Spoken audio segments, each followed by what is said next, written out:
Saludamos, como decía yo, a Cayo Lara, está en Málaga, nos atiende desde allí ahora mismo el coordinador federal de Izquierda Unida. Muy buenos días, señor Lara. Buenos días. Vamos a hablar enseguida, hay mucha gente queriendo escuchar lo que tiene que decir de esas acampadas en varios puntos, sobre todo en Madrid, pero se están produciendo en muchos sitios. Vamos a hablar después de ese asunto, pero vamos antes con las propuestas, lo que estamos pidiendo a los partidos durante todo este tiempo. La primera medida que ha planteado es un plan de choque para crear empleo. Es la principal preocupación, dígame, en ese plan, 2 o 3 medidas que se incluyan.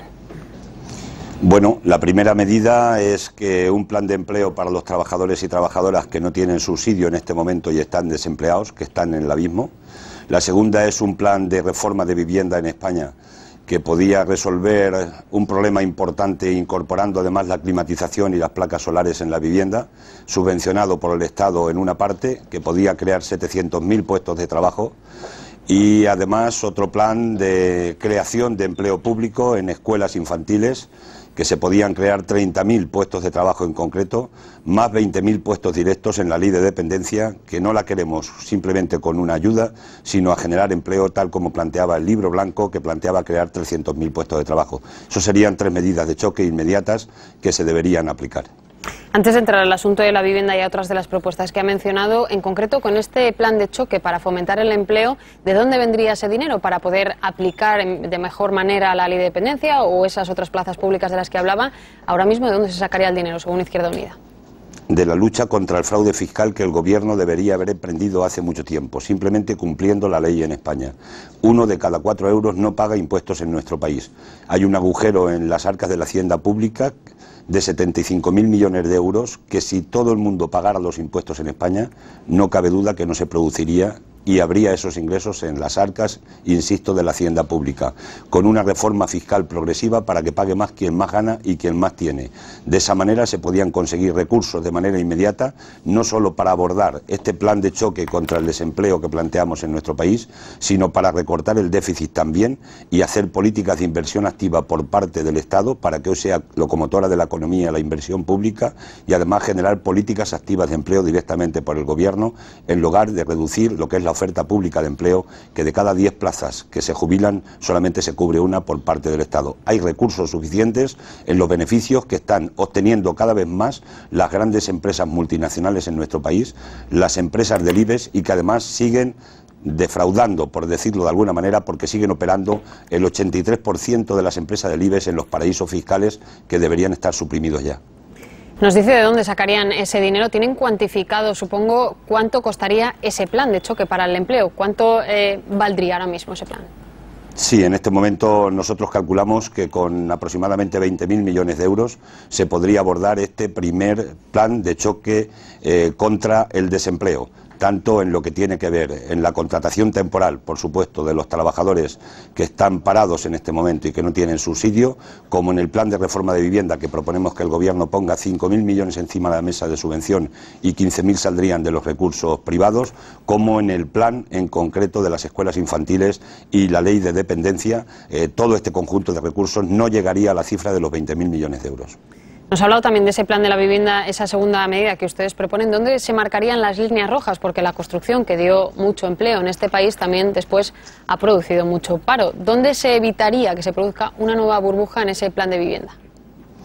Bueno, interviniendo desde lo público, porque la burbuja se ha producido porque el Estado no ha cumplido con su obligación de hacer respetar lo que dice el artículo 47 de la Constitución española del derecho a la vivienda de los ciudadanos y ciudadanas. Ha dejado que sean los promotores urbanísticos los que hayan especulado con la vivienda, han puesto precios feroces para los ciudadanos, dejan a la generación más hipotecada de la historia de España, y todo porque no se ha hecho vivienda pública en nuestro país. Por tanto, de lo que se trata ahora es que la vivienda que se pueda construir tiene que ser pública, pero es una vergüenza y un despropósito para este país que los bancos sean hoy los primeros propietarios de vivienda, porque están echando, este año van a echar a 300.000 familias de su casa, que además no solamente cuando les quitan la vivienda porque no pueden pagarla, porque han perdido el empleo y no pueden pagar la hipoteca, se quedan además debiéndole dinero al banco. Estos son los nuevos esclavos del siglo XXI. Los banqueros se están quedando con las casas de la gente y por tanto esas viviendas hay que ponerlas en valor para que la gente pueda tener una vivienda digna. Y el plan de empleo de reforma de vivienda en toda España aplicado, climatización de vivienda, con instalación de placas solares en la misma, permitiría un ahorro energético importante y al mismo tiempo generar empleo en ese ese sector importante de la construcción que se ha quedado en el paro y que en este momento una parte importante se está apañando en la economía sumergida.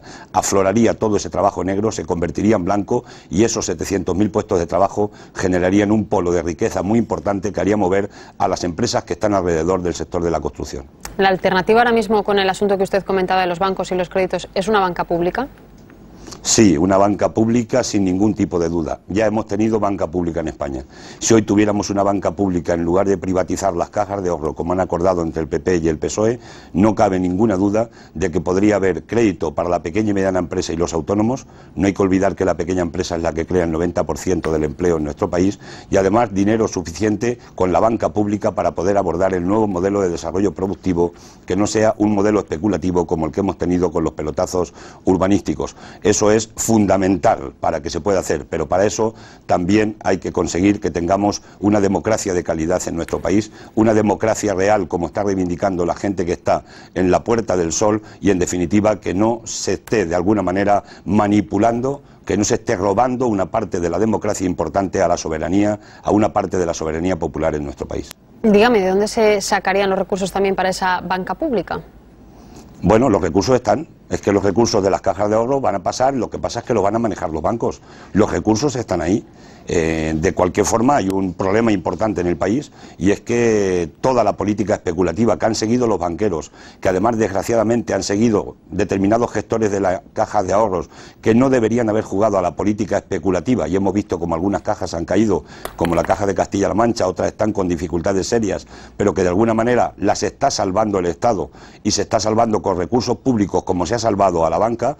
Hay recursos suficientes para que se pueda abordar una banca pública, y en definitiva estamos hablando de los recursos de los ciudadanos y ciudadanas, que son los que están manejando los banqueros para su propio beneficio, para su propio negocio de algunos, que además se están poniendo en monumentos que son insultantes en cualquier tiempo de la historia, pero especialmente en este tiempo de crisis, que están repartiendo bonus entre los altos ejecutivos, que son un insulto a la inteligencia y al sufrimiento de tanta gente en nuestro país, y que además son los responsables de haber organizado esta burbuja impresionante inmobiliaria que tenemos en España, porque le han metido dinero por los ojos a la gente, de alguna manera, con precios de viviendas abusivos, y en definitiva todo con el fin de conseguir su gran objetivo, que es hacer un gran negocio. La banca pública tiene que estar y puede estar al servicio de la economía productiva y no de la economía especulativa, como ha hecho la banca en nuestro país y desgraciadamente también las cajas de ahorro.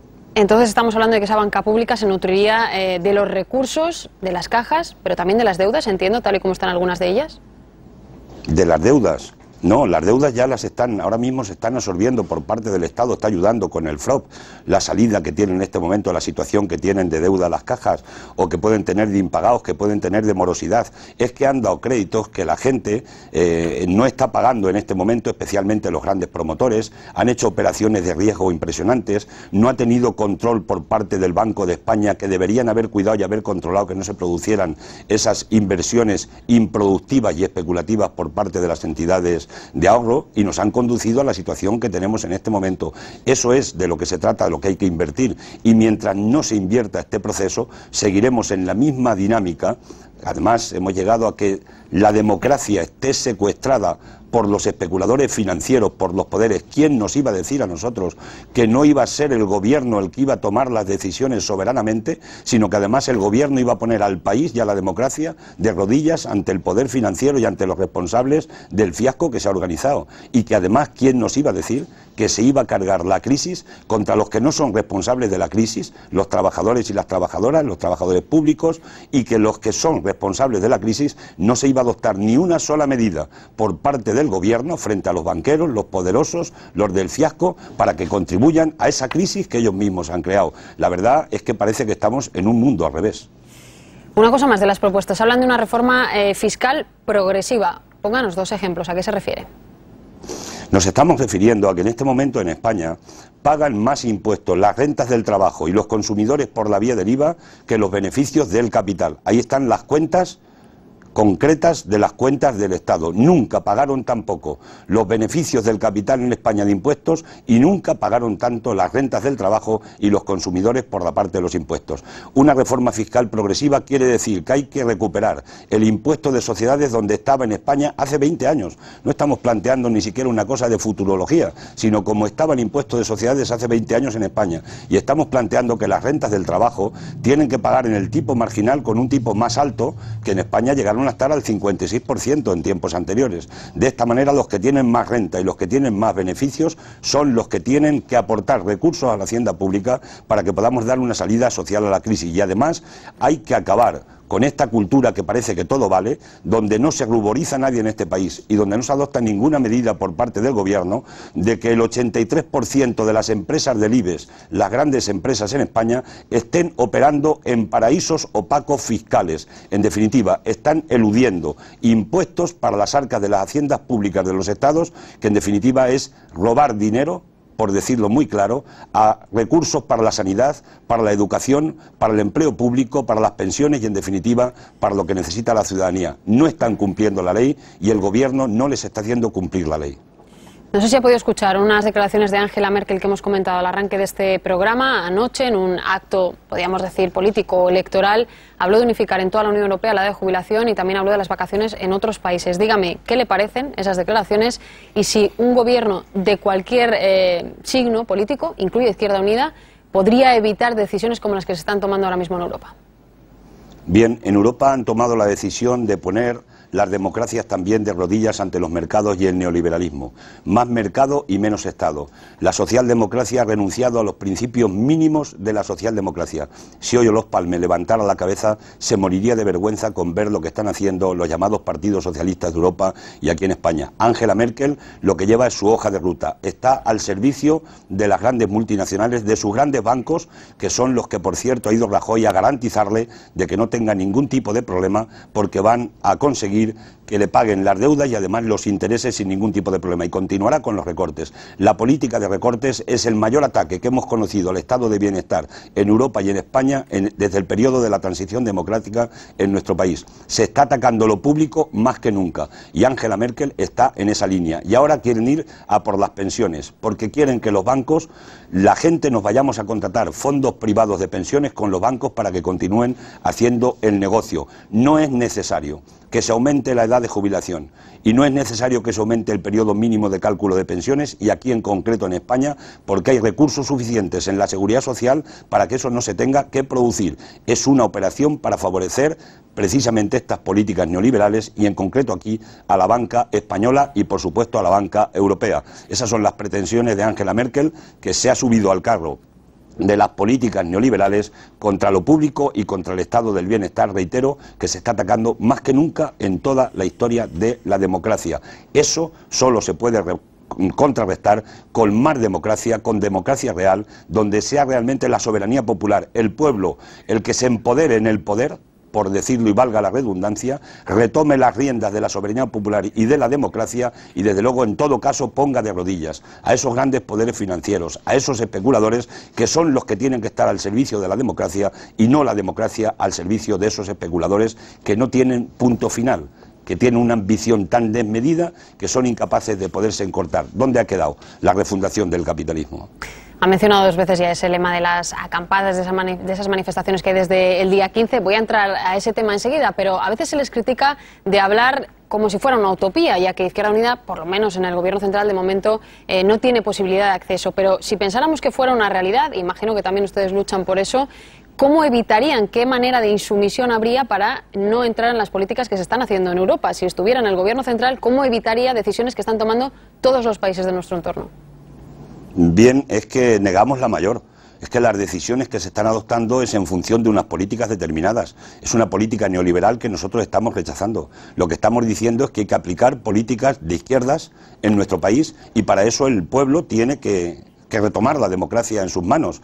El movimiento de la Puerta del Sol lo que está haciendo en este momento concreto de la historia es reivindicar cuestiones que lleva reivindicando y sufriendo esta fuerza política desde hace muchos años en España. A nosotros en las elecciones generales nos cuesta 7 veces más votos tener un diputado que lo que le cuesta al PSOE y al PP. Tenemos una democracia robada, una democracia amputada, y una parte de lo que está reivindicando toda esta gente que está en la Puerta del Sol es precisamente que quieren más democracia. Nosotros con ellos nos situamos en un plano de respeto, en un plano de igualdad, formamos parte de ellos, porque ahí están nuestros hijos, los hijos de nuestros amigos, de nuestros simpatizantes, ahí está el pueblo, y ahí están con reivindicaciones que esta modesta fuerza política lleva haciendo durante muchísimos años en este país. No es verdad que el bipartidismo haya resuelto los problemas en España, está agudizando los problemas en España, por eso se sublevan ante ello, porque no están de acuerdo con ver que cada vez se está produciendo mayor dualidad en España, más ricos y más pobres. Una generación, se atreven a decir los hipócritas del Fondo Monetario Internacional,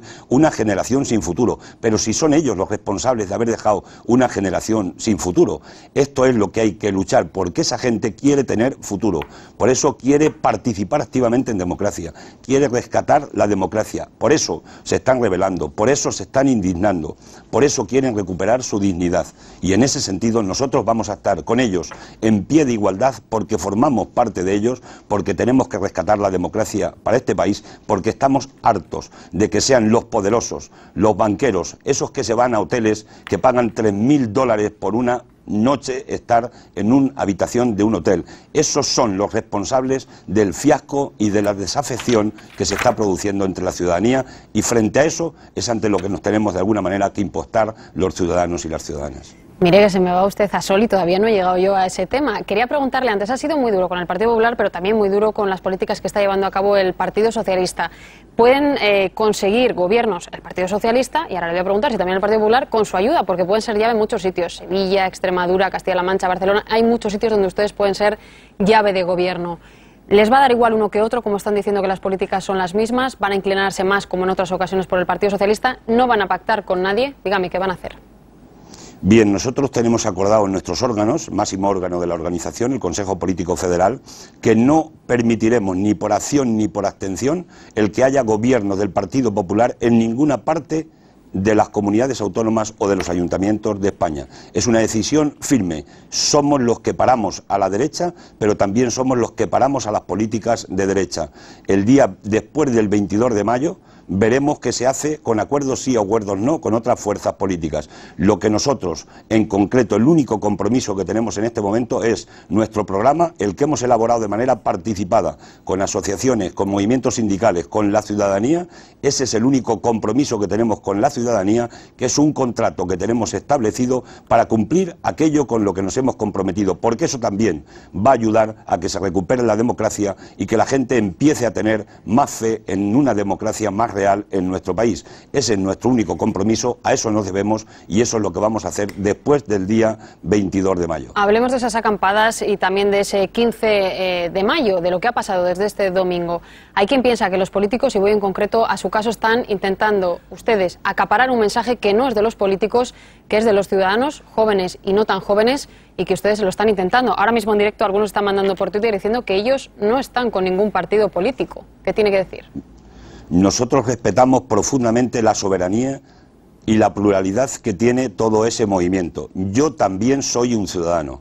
La gente de Izquierda Unida también somos ciudadanos y ciudadanas, y además castigados por este sistema injusto electoral, de este robo de la democracia que se lleva haciendo durante muchos años. Ahí está la hemeroteca. Somos una fuerza política que hemos estado precisamente reivindicando en la calle y en los parlamentos la política que cuestionan una parte importante de la que cuestiona este movimiento de democracia real ya. Somos los que hemos estado en la huelga del 29 de septiembre contra la reforma laboral injusta. Somos los que estamos contra el pensionazo. Somos los que hemos estado contra el tijeretazo que le quitó poder adquisitivo a los trabajadores de las administraciones públicas, que no son los responsables del fiasco que han organizado. Somos los que hemos estado en contra del presupuesto más raquítico de la historia de nuestro país. Somos los que estamos defendiendo lo público sin matices. Me atrevo a afirmar hoy aquí que somos la única fuerza política federal del Estado que defendemos sin complejos y sin matices a los trabajadores y trabajadoras de la administración pública, de lo público, público del Estado,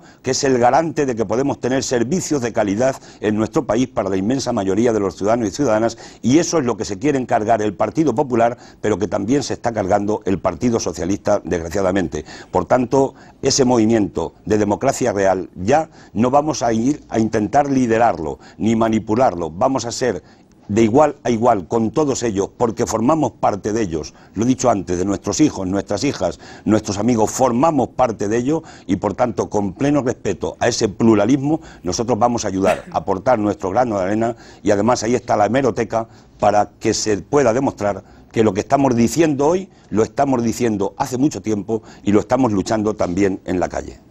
¿Está usted pidiéndole el voto a esos jóvenes, insisto, y no tan jóvenes que están ahora mismo acampados y que desde el 15 de mayo se están moviendo? ¿Les está pidiendo el voto?